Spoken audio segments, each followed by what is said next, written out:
Kamusta kayo, kamarites? Ayan, nakasakay kami ng tricycle. Nagpa-service ako dahil magipag-birthday tayo ulit. At kasama ko na naman ang aking napakagwapong baby love. Tara!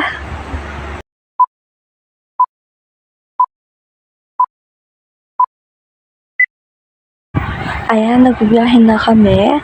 Nakasakay kami ng tricycle at diyan kami dumaan sa may ilalim ng tulay sa bagong daan papuntang Marquee Mall. Nag-tricycle na nga lang kami para hindi na hassle na baba kami ng jeep kasi nga bit-bit ko ang aking baby love and para hindi rin naman ako mahirapan at mabilisan lang. At pagpasensya nyo na po pala mga kamarites kung late ako nakakapag-upload ng aking mga vlogs at kung ngayon lang ako nakakapag-update kasi alam mo naman po na ako ang nag-aalaga sa aking baby love. Wala akong time. Sa anak ko pa lang, ubos na yung oras ko. And ngayon na ako nakakapag voice over dahil tulog siya. At oras nito ay madaling araw, 5:30. At sa puntong ito, naantok-antok pa talaga ako nito. Pumipikit-pikit yung mata ko. At naalala ko lang na meron pala akong ine-edit kasi nagising yung baby love ko, napakakulit niya. And fast forward, andito na nga pala kami sa Marquee Mall. Imimit ko yung aking kaibigan. Kasama yan, nasa bakla. Yan yung kasama sa apartment natin sa Habibig. Nasa Marquee kami. Muna kami, ang ganda ko. Diba? Namin siya sa baby ko.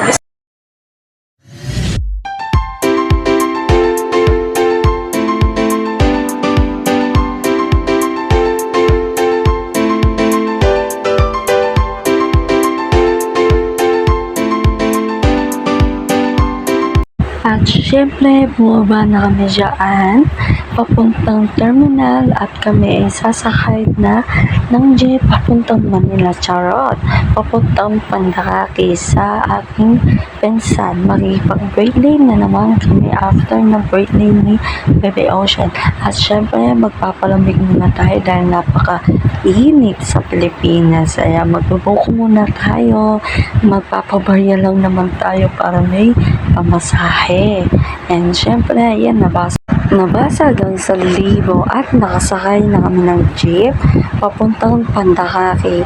At nakarating na kami sa Pandakake, naghihintay kami dyan. At nakababa na nga kami dito sa may Pandakake. And dito kami baba sa terminal, naghihintay kami ng aming sundo or tawag ng pinsan ko dahil hindi ko alam niya pupuntahan ng bahay nila. First time ko na kasi pupunta sa bahay nila. At ang tagal na ng panahon bago ako nakarating ulit dito. Ilang years na yon.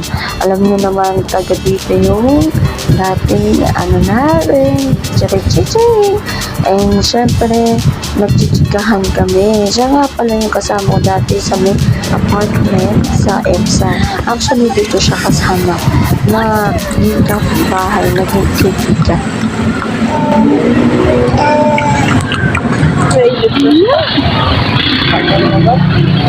Ang tagal po.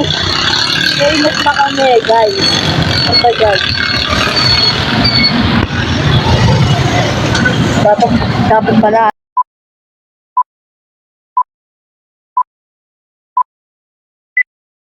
O ito, sa wakas, nakarating din yung service namin. Ayan, papunta na kami sa party. Binyag ang birthday nga din pala siya. Pinagsabay din ang kanyang okasyon ng kanyang anak. At pupunta na tayo doon. Bye-bye!